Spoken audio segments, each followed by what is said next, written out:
You know what's funny? People think power is loud. They think it's the slam of a door, the sharp suit, the confident laugh, the way someone walks into a room like they own the oxygen. But real power is quiet. Real power is the person nobody clocks, the person nobody fears, the person nobody prepares for. And that's been you. For 10 years. 10 years of letting them think you are slow. 10 years of letting them think you are harmless. 10 years of watching them talk over you. 10 years of letting them explain things you already understood. 10 years of hearing that fake patience in their voice. That sweet, sugary patience. The kind that's not kindness. The kind that's a flex. And you swallowed it. Not because you couldn't fight. Not because you didn't know how. Because you were playing a longer game than they could even imagine. And now the game just shifted. Because a power player just realized. Not suspected. Not wondered. Not got a weird feeling. Realized. The kind of realization that hits like a cold wave. The kind that makes someone sit still and stare at nothing. The kind that makes their stomach drop like an elevator cable snapped. They just realized you've been playing dumb for 10 years straight. And that changes everything. Because once someone like that sees you, they can't unsee you. Let's go back. Not all the way back. Just enough. Back to the first time you learned something important. Back to the first time you understood how the world actually works. You were younger, not clueless, just hopeful. You walked into a place where people smiled too hard, where compliments had sharp edges, where help came with a leash attached. Maybe it was a job, maybe it was school, maybe it was a family table where every word had rules. You showed up ready, not arrogant, not loud, just ready. And you noticed something in the first week, maybe the first day. You noticed that people weren't rewarded for being smart. They were rewarded for being convenient. They were rewarded for being predictable. They were rewarded for making the powerful feel safe. And you, without even planning it at first, did the one thing that saved you. You made yourself look safe, not weak. Safe. That's a difference. Weak looks like begging. Weak looks like falling apart. Safe looks like, oh, don't worry about me. Safe looks like, I'm just happy to be here. Safe looks like, no, you go ahead. Safe looks like a person who won't challenge the throne. And they loved that. Of course they did. Because power players don't fear talent. They fear competition. And competition doesn't announce itself with skill. It announces itself with hunger. It announces itself with confidence. It announces itself with a shine in the eyes. So you dimmed the shine. You learned to soften your voice. You learned to pause before you answered. You learned to act like you were still figuring it out. You learned to ask questions you didn't need answered. And the first time you did it, you felt weird. Because you're not a liar by nature. You're not fake. You don't enjoy pretending. But you were learning something deeper than honesty. You were learning survival. You were learning positioning. You were learning the kind of discipline that doesn't feel heroic in the moment. It feels humiliating. It feels like swallowing glass. It feels like watching someone else get applause for what you built. And you did it anyway, because you saw the pattern. You saw the way the loud ones got targeted. You saw the way the confident ones got tested. You saw the way anyone who shined too bright got cut down, not because they were wrong, but because they made the wrong people feel small. So you chose a different path. You chose camouflage. And the wild part is, it worked immediately. They looked right through you. They stopped checking for you. They stopped guarding themselves around you. They stopped editing their mouths when you were nearby, because in their mind, you were background, just there, a helper, a nice one, a sweet kid, a hard worker, never a threat. And that's the first mistake they made. They confused silence with emptiness. They confused humility with lack. They confused your restraint with your limit. And you let them, because you weren't collecting compliments. You were collecting information, not in some dramatic spy way, in a human way, in a practical way. You were watching how they moved. You were noticing who got nervous around who. You were noticing who smiled at the boss and kicked down at everyone else. You were noticing who forgot to include names in emails. You were noticing who always took credit. You were noticing who never apologized. You were noticing who kept their promises. You were noticing who only kept promises when people were watching. And you were learning the biggest lesson of all. Most power players don't feel powerful. They feel terrified. They just hide it better. They hide it behind titles, behind attitude, behind speed, behind constant motion. Because if they ever slowed down, if they ever sat in silence, they might hear the truth, that their power is borrowed, that it can be taken, that it depends on other people believing in it. And you stopped believing in it a long time ago. You saw behind the curtain. You saw the insecurity in the expensive watch. You saw the panic in the fake confidence. You saw the need underneath the control. And you started to understand something. If power is built on perception, then perception is the battlefield. And you are becoming a master of it, slowly, quietly, painfully. 10 years sounds dramatic, but it didn't feel like 10 years while you were inside it. It felt like Tuesdays. It felt like normal days. It felt like little moments stacked on top of each other. It felt like the kind of life nobody writes movies about. Because the truth is, your story wasn't fireworks. It was endurance. It was repetition. It was you walking into places where people didn't see you and choosing not to scream for attention, because screaming would have cost you access. And access is everything. Access to rooms, access to conversations, access to the truth. And the more invisible you became, the more they showed you. They showed you who they were when they thought you couldn't judge them. They showed you what they valued. They showed you what scared them. They showed you what they'd do to keep the throne. And sometimes you'd go home and just sit. Not because you were tired, because you were holding in so much. Holding in what you knew. Holding in what you wanted to say. Holding in that urge to correct them. Because you could correct them. You could have embarrassed them. You could have done it clean.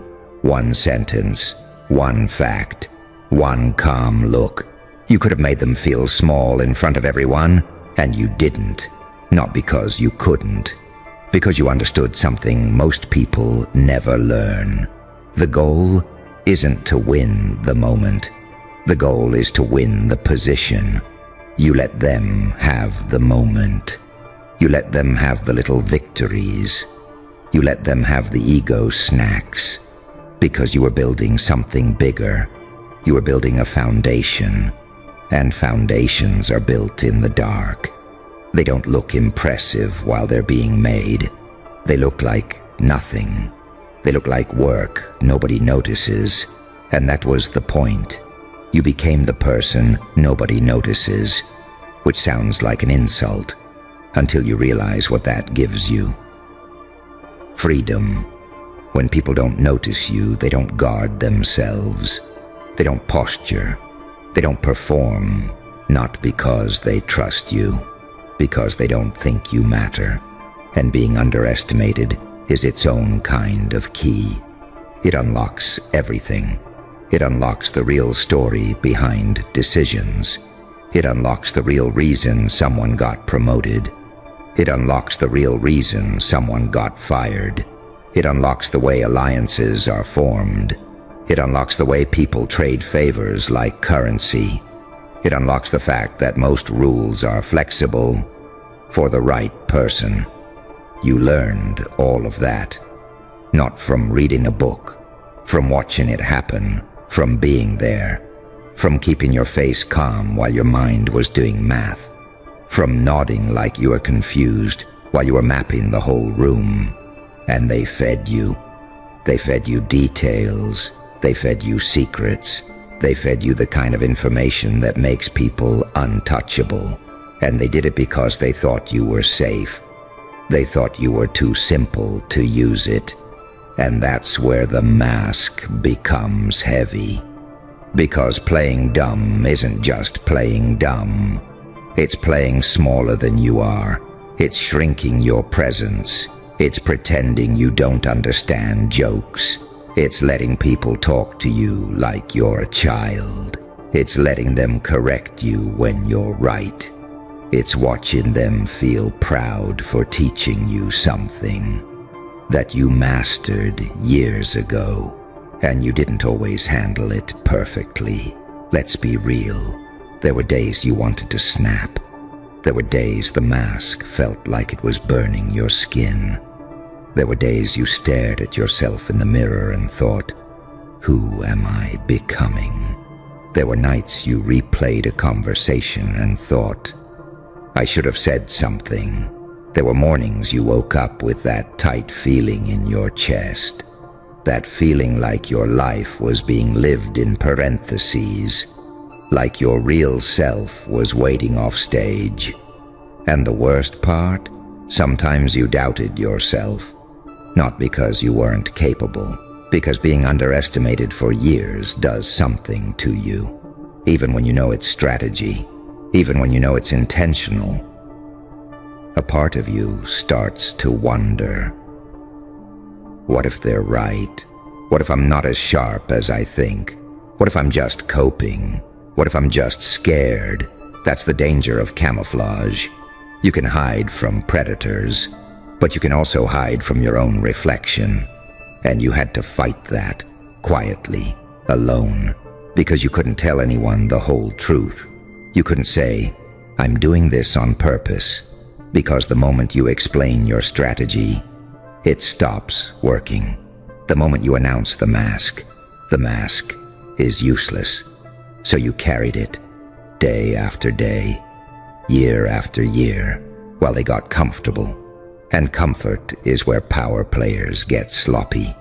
That's always how it happens. Not all at once.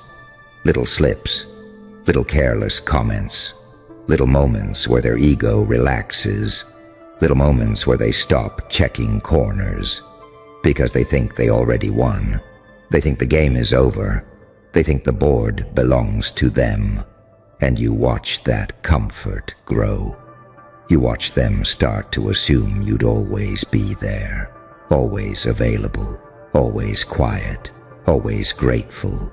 They started treating you like furniture, not even disrespectfully sometimes, just absent-mindedly. The way people treat things they think won't move. The way people treat things they think can't change. And you let them, because you were learning them. You were learning the way they handle stress. You were learning what makes them defensive. You were learning what makes them cruel. You were learning what makes them generous. You were learning what makes them jealous. You were learning which compliments were real. You were learning which smiles were fake. You were learning who they were when nobody was watching. And the whole time, you were building your own power. Not flashy power, not look at me power, real power. The kind that doesn't need permission, the kind that doesn't need applause, the kind that survives even if a title disappears tomorrow. You built skills, you built connections, you built knowledge, you built leverage. Sometimes you built it inside the same place that underestimated you. Sometimes you built it outside, in late nights, in quiet study, in private practice, in side projects, in conversations with people who actually respected you, in moments where you remembered, oh, I'm not crazy, I'm not small, I'm not slow, I'm just patient, and patience is scary, because patience looks like nothing until it becomes unstoppable. Now let's talk about the power player, because this isn't just someone. This is a specific kind of person. You know them, even if you've never said it out loud. They're the one who walks around like they're the weather, like their mood changes the whole room. They don't ask for control. They assume it. They don't negotiate. They pressure. They don't listen to understand. They listen to respond. They collect people. They collect gratitude, like it's a currency. And you've been in their orbit for a long time. Maybe they were your boss. Maybe they were your mentor. Maybe they were your client. Maybe they were a relative who always had to be right. Maybe they were the one person everyone feared just a little bit. And for years, they didn't look at you. Not really. They saw a version of you they created. A role, a label, a convenient story. The quiet one, the helpful one, the simple one, the loyal one, the one who needs guidance. And you played the role, not like a clown, like an actor with a mission. You gave them what they needed to believe. You fed their ego, not with praise, with harmlessness, because nothing feeds a power player like the idea that they're surrounded by people beneath them. It makes them feel safe. It makes them feel chosen. It makes them feel like the world makes sense. And then, one day, something happened. Not a big explosion, not a dramatic reveal. Something small, something almost invisible. The kind of thing only a power player would notice. After the fact. Maybe you answered a question too cleanly. Maybe you used a word you shouldn't know. Maybe you corrected someone with a little too much precision. Maybe you moved through a situation too smoothly. Maybe you handled pressure like someone who's been training in the dark. Maybe you didn't react the way a dumb person would react. Maybe you didn't panic when they expected panic. Maybe you didn't beg when they expected begging. Maybe you didn't flinch when they tried to intimidate you. And the power player felt it. Just a flicker, just a tiny shift, like a draft in a closed room. And they didn't say anything. Of course they didn't. Power players don't like admitting confusion. They don't like admitting surprise. So they held it. They watched. They waited. And then something else happened. Another small thing. A pattern. A hint. A little thread. Maybe they overheard someone mention you in a way that didn't match their story. Maybe someone said, "Oh, they're sharp." Maybe someone said, "They're the one who built that."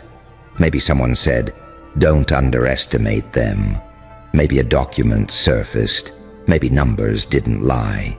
Maybe they found proof you've been quietly doing work that would embarrass them if it became public. Maybe they realized how many decisions were influenced by your quiet input.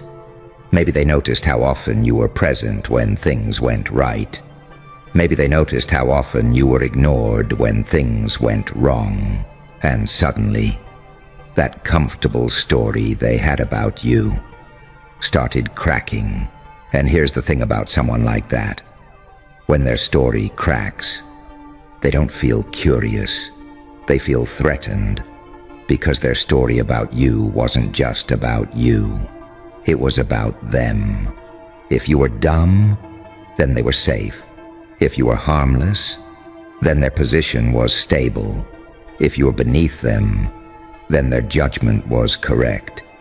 But if you aren't, if you never were, Then what does that mean? It means they missed something. It means they misread a person.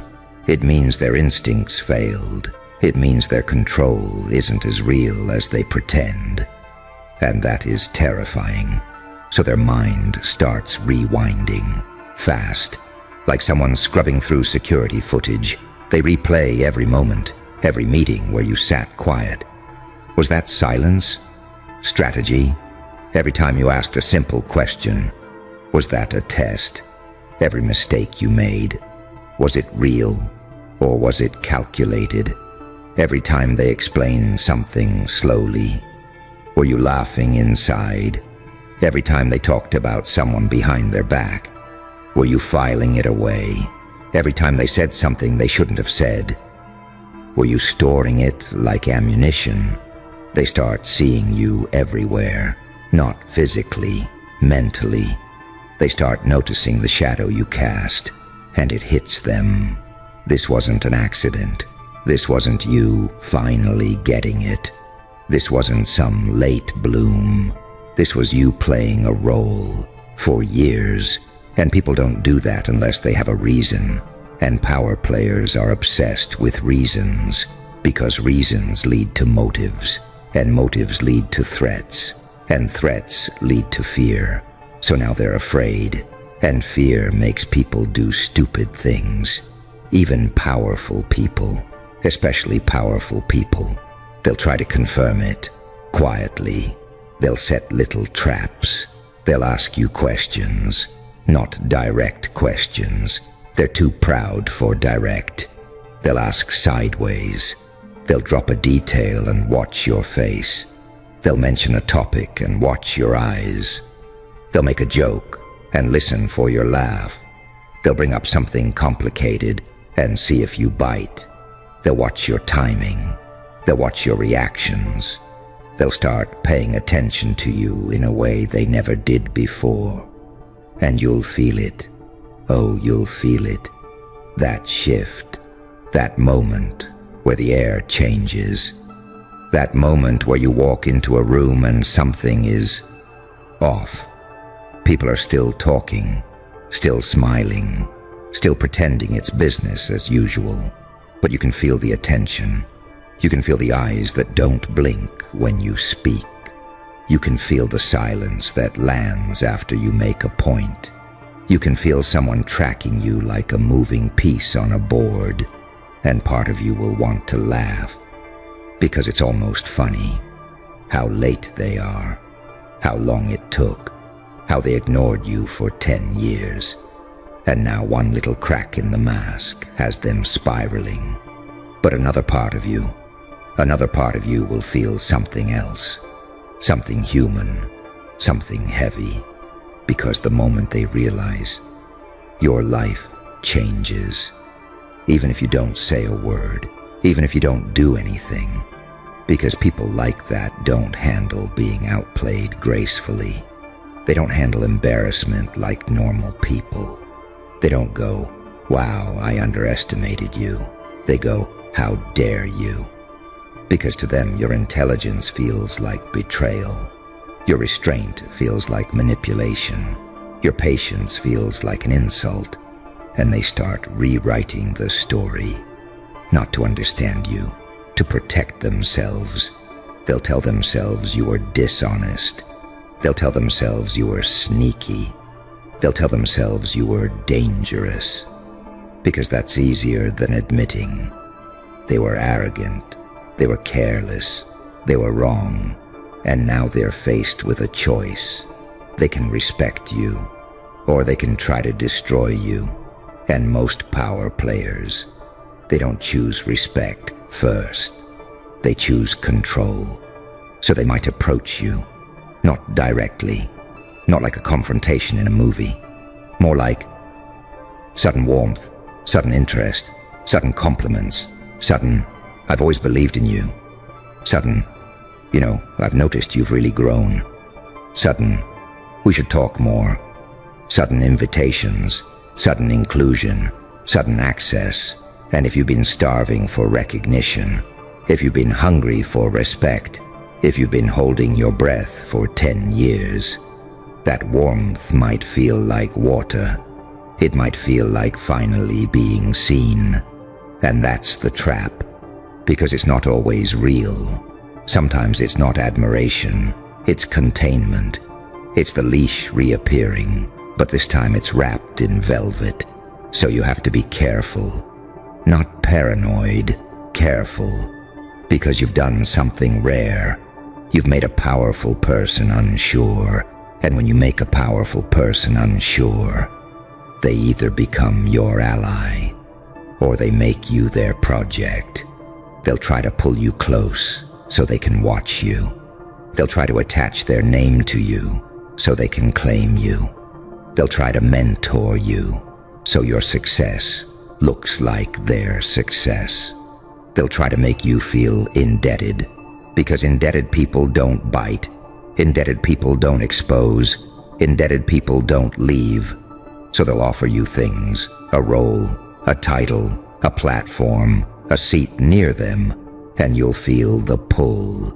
Because you're human, because you've earned things, because a part of you wants the world to finally know. A part of you wants to step into the light and say, yeah, it was me. I'm not who you thought. Shh. Hold still for a second. Feel that pressure in the air? That's the moment right before a secret detonates. The moment right before something hidden realizes it just made the worst mistake of its existence by touching you. You see this monster? It didn't start with you. That's the part they never tell out loud. It wrecked everyone else first, quietly, methodically. Left people confused, shattered, apologizing for damage they didn't cause. It fed on doubt, on silence, on the kind of people who freeze when the truth starts screaming. It learned how to move through rooms without fingerprints, how to break lives without ever being named. And for a long time, that worked. Bodies everywhere, reputations in ash, souls folded inward like crime scenes nobody wanted to tape off. Then it touched you, and that's when the lights came on. Not because you attacked it, not because you screamed, but because your existence doesn't absorb poison the same way. You don't rot quietly. You don't internalize lies and call it healing. You're the paradox, the saint who sees patterns, the psychopath who refuses to forget, the angel who documents everything, the demon who waits for the exact second pressure becomes evidence. You don't even have to swing. You just stand there, and suddenly the air itself starts recording. That's the part that terrifies them, because the moment it crossed into your orbit, everything it did to everyone else started lining up. Timelines synced. Stories stopped contradicting each other. Survivors who never spoke started recognizing the same shadow in different rooms. The monster didn't get exposed because you hunted it. It got exposed because it couldn't hide in your presence. Your nervous system doesn't glitch the way theirs expects.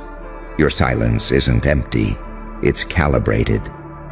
While it was busy repeating old tactics, you were watching patterns collapse into truth. You didn't flinch when it tested you. That alone broke the script. See, monsters rely on predictability, fear responses, guilt loops. They count on you scrambling to explain yourself while they rearrange the narrative. But you didn't rush. You didn't beg. You didn't try to be understood. You let it perform. You let it overextend. You let it do what it always does when it thinks it's safe. Get sloppy. And every move it made to control you became a confession it didn't know it was giving. That's evolution through pain. You weren't born immune. You earned that immunity by surviving what was supposed to erase you. You learned when to be soft and when to be surgical. You learned that unpredictability isn't chaos, it's camouflage. That sometimes the most dangerous thing you can do is stay calm while someone else panics into self-exposure. The monster thought it was meeting another victim. Instead, it ran headfirst into a mirror that keeps receipts. And now it can feel it. The whispers, the sudden distance, the way people stop defending it mid-sentence because something doesn't add up anymore. It's not that you spoke louder, it's that reality finally caught up. Once a pattern is seen, it can't be unseen. Once the mask cracks, everyone starts noticing how much effort went into holding it together. The monster is frantic now, not because it lost power, but because it lost ambiguity. And ambiguity was the only thing keeping it alive. You're standing in the aftermath like an unsmiling witness while the truth rearranges itself around you. That's the duality they never planned for. Light doesn't always arrive as mercy. Sometimes it shows up as exposure. Darkness isn't always evil. Sometimes it's the discipline to wait until the truth has nowhere left to hide. You embody both. You're proof that survival can turn into strategy, that pain can sharpen perception, that being touched by something rotten doesn't mean you become it. It means you reveal it. And here's the part they really can't stand. You didn't change who you are to beat it. You just stopped pretending not to see. That's why this feels bigger than revenge. Because it's not personal, it's structural. The monster didn't fall because you wanted justice. It fell because its entire system couldn't function around someone who doesn't lie to themselves.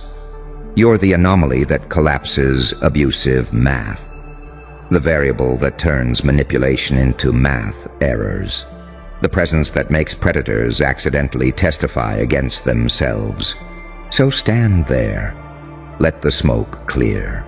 Let the exposure finish its work. Because the most dangerous thing in the world isn't a monster with claws. It's someone who survived it, learned its language, and no longer reacts the way it expects. And now that it's unraveling, you can feel the shift, can't you? That subtle panic vibrating through spaces that used to feel untouchable. Conversations cutting short, deflections piling up too fast, people suddenly remembering details they forgot. That's not coincidence, that's pressure. That's what happens when a system built on silence realizes you don't bend under it. You don't explode either. You just remain. And remaining is lethal when the truth is overdue. Because monsters don't fear confrontation. They've trained for that. They rehearse tears, rage, charm, confusion. What they fear is endurance. Someone who doesn't need closure to keep walking forward. Someone who can hold contradictions without breaking. Who can see the angel and the demon in the same room and not get hypnotized by either.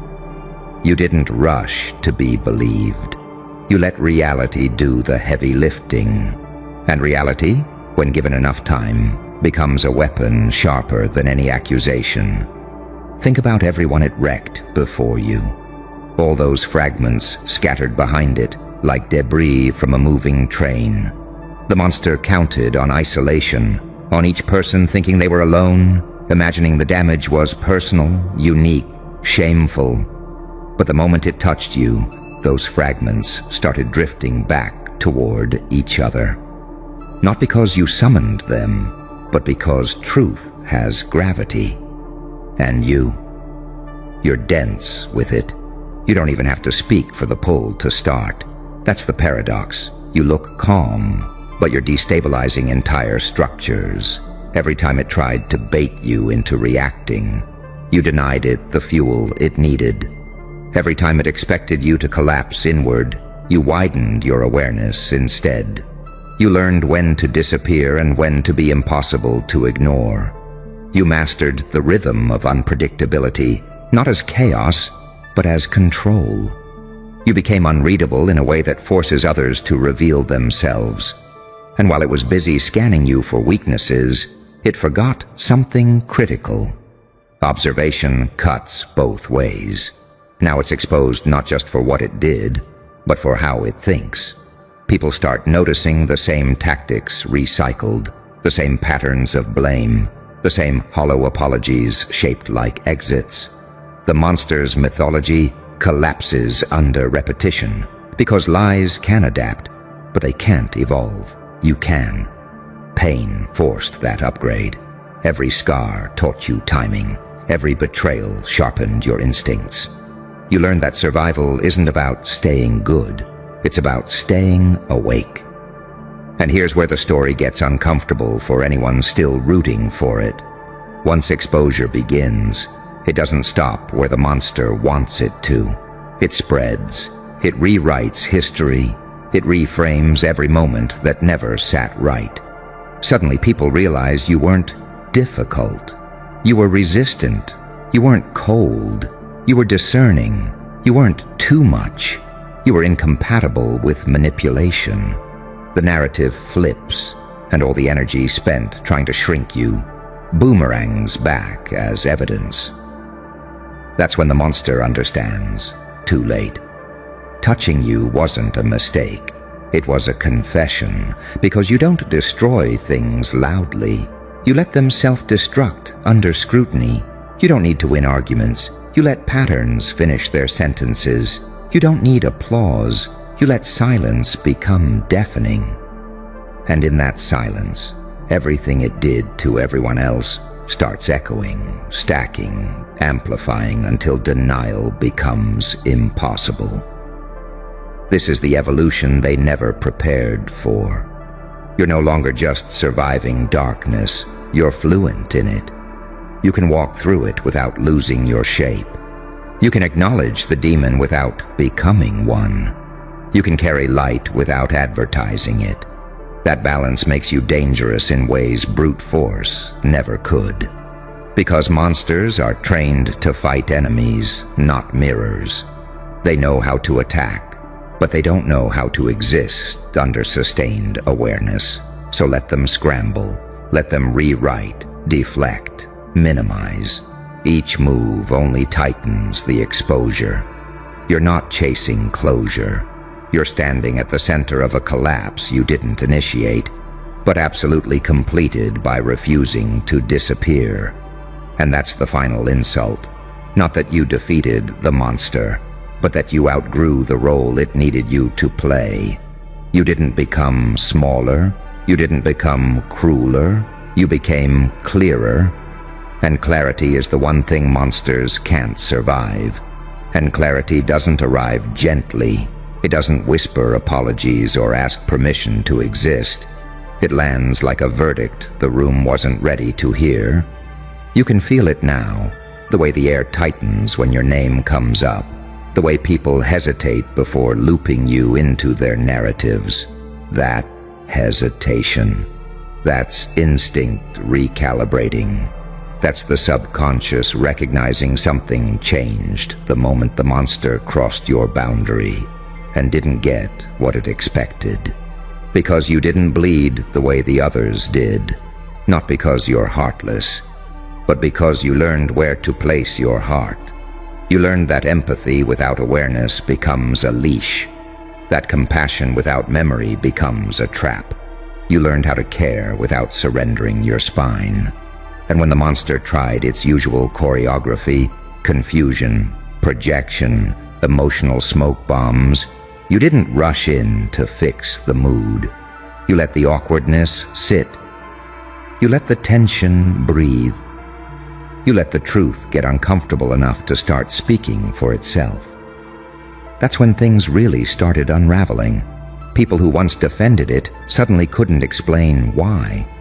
Excuses started sounding rehearsed even to the ones reciting them.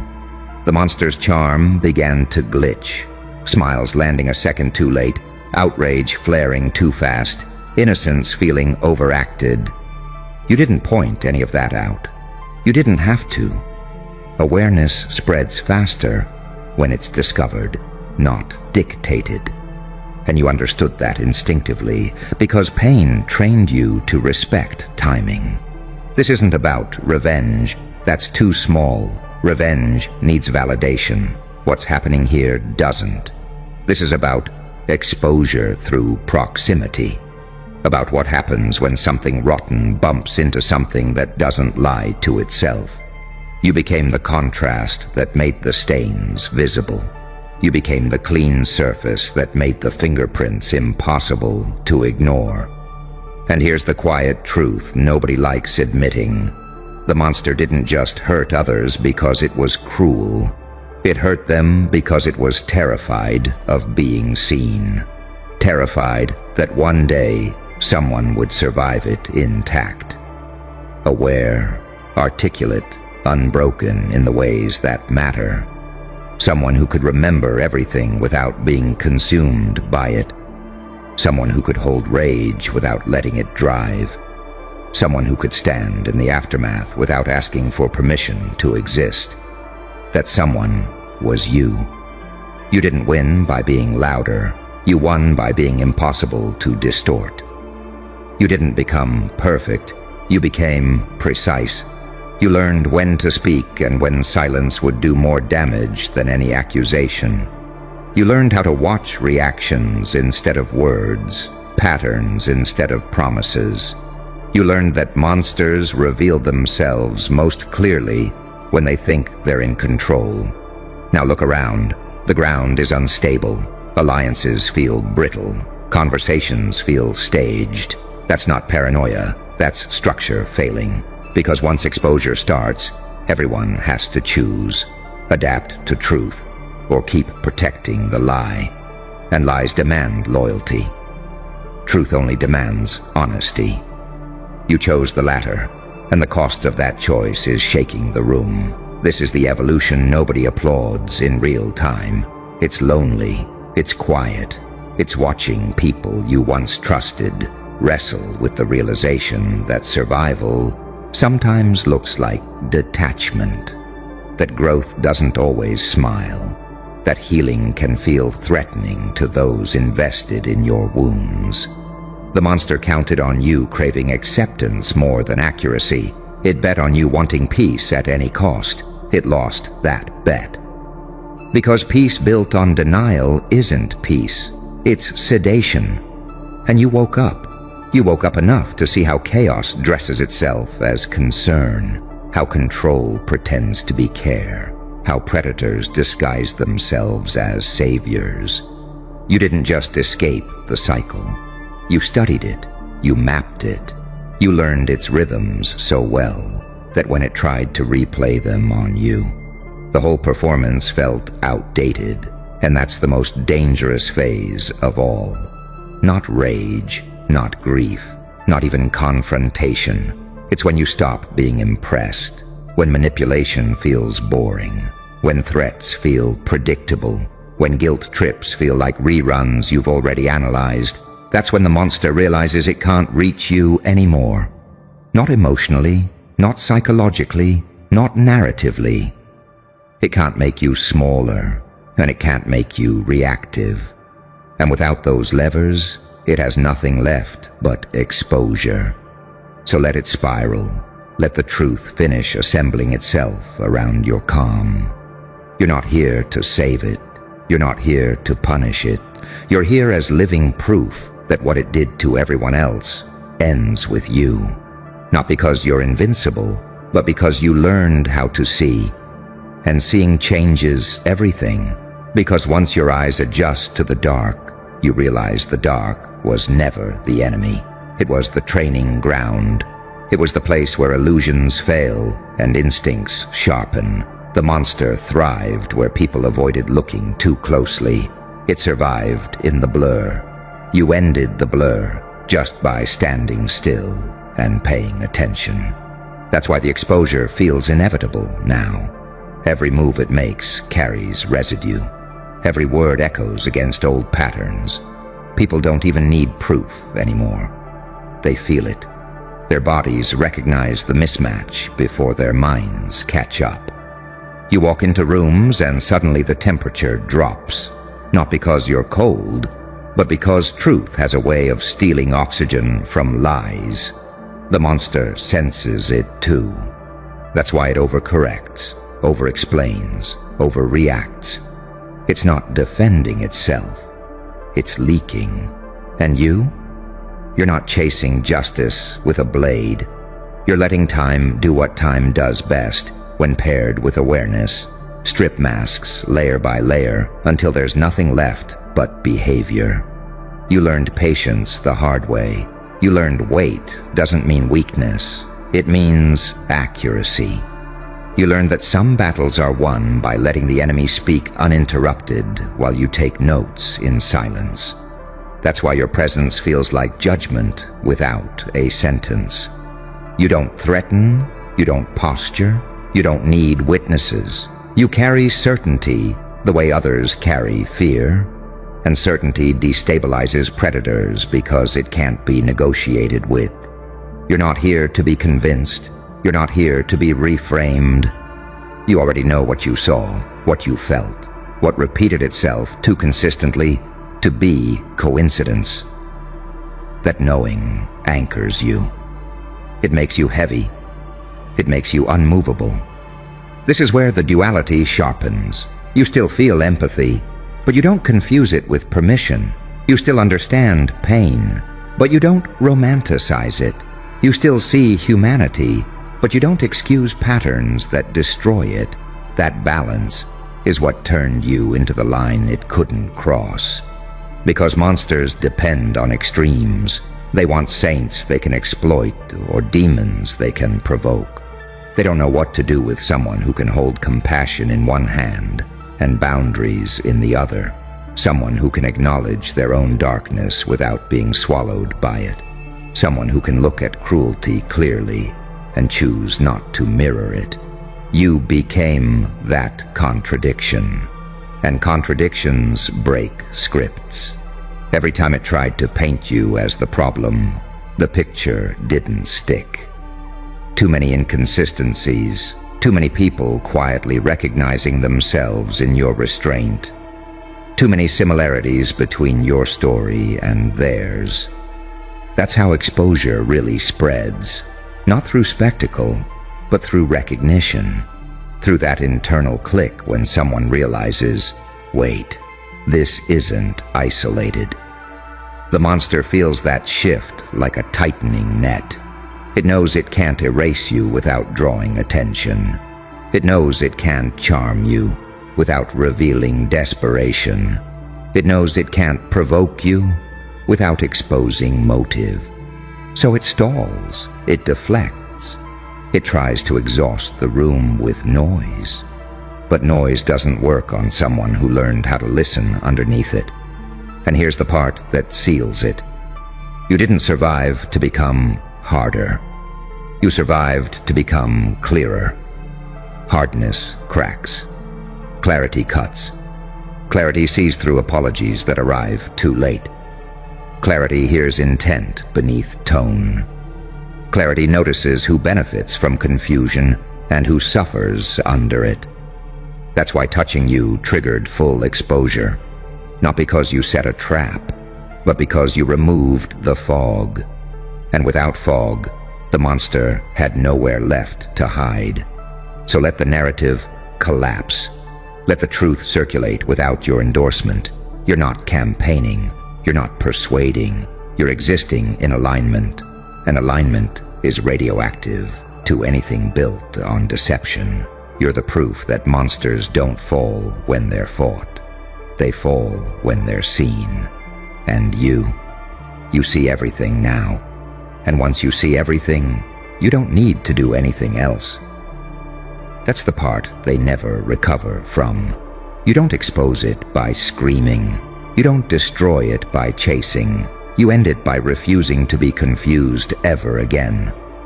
The monster touched you, expecting another fracture, another quiet collapse, another person it could rewrite later. Instead, it ran straight into awareness sharpened by pain, patience forged by survival, and a mind that no longer negotiates with distortion. The moment it crossed that line, every lie it ever told started bleeding into the open. Not because you forced it, but because truth can't coexist with clarity. without consequences. You became the end of its pattern, not the loud end, the inevitable one. And now it knows, too late, that you were never meant to be another victim in its trail. You were the threshold, the point where damage turns into disclosure, where darkness stops spreading and starts explaining itself. So stand there, calm, unmoved, unconfused. You didn't win by becoming something else. You won by becoming fully awake. And once you're awake, nothing that feeds on shadows survives touching you.